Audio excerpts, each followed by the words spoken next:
Hello everyone, তোমরা সবাই কেমন আছো? তো দেখো, আজকে আমি সকাল সকাল রেডি হয়ে গেছি। তো আজকে যাব একটা স্পেশাল জায়গায়। কোথায় যাব সেটা দেখতে হলে তোমাদের পুরো ব্লগটা দেখতে হবে। প্রথমে আমি বাড়ির সামনে থেকে টোটোতে উঠে পড়লাম, তারপর যাব চুঁচুড়া লঞ্চ ঘাটে। তো দেখো, বলতে বলতে আমি চলে এসেছি লঞ্চ ঘাটে। তোমরা হয়তো উপরে সাইনবোর্ডটা দেখে বুঝতে পারছো কোথায় যাচ্ছি। হ্যাঁ, আমি যাচ্ছি নৈহাটি বড় মার কাছে।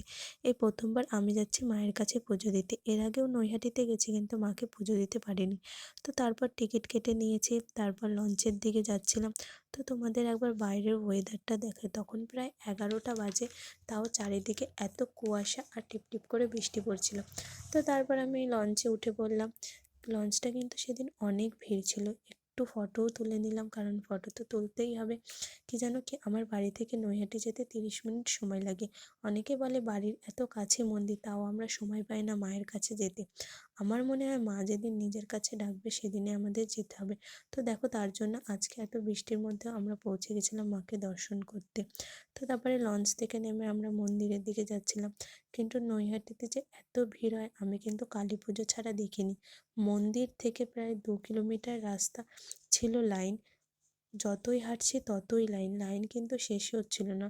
তো ভাবছিলাম যে কত দূর দূর থেকে মানুষরা এসে মায়ের কাছে পুজো দিয়ে যাচ্ছে। তো তারপরে আমরা লাইনের একটা শেষে গিয়ে সবাই মিলে দাঁড়ালাম। সবাইকে বললাম হাই করতে দাও। দেখো, তখনও বৃষ্টি পড়ছিল। তো তারপরে পার্কে এখানে কটা উট পাখি ছিল, আমি একটু ছবি তুলে নিলাম। তো তারপরে আমরা সবার পুজোর ডালিগুলো নিয়ে একটু ফটো তুলে নিলাম। আমি আমার মাকে বললাম একটু ফটো তুলবো, তো আমার মা কোনো পাত্তাই দিল না। তারপরে 3 ঘন্টা লাইনের পরে আমরা মন্দিরে ঢুকলাম। তো তোমরা ভক্তদের একটু দেখো মায়ের।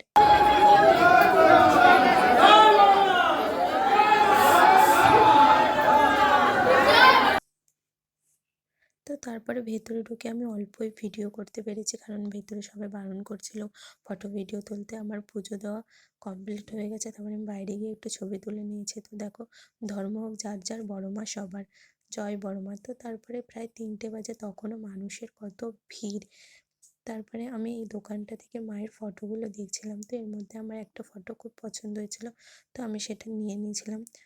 তারপর খুব খিদে পেয়েছিল, সারাদিন না খেয়েছিলাম।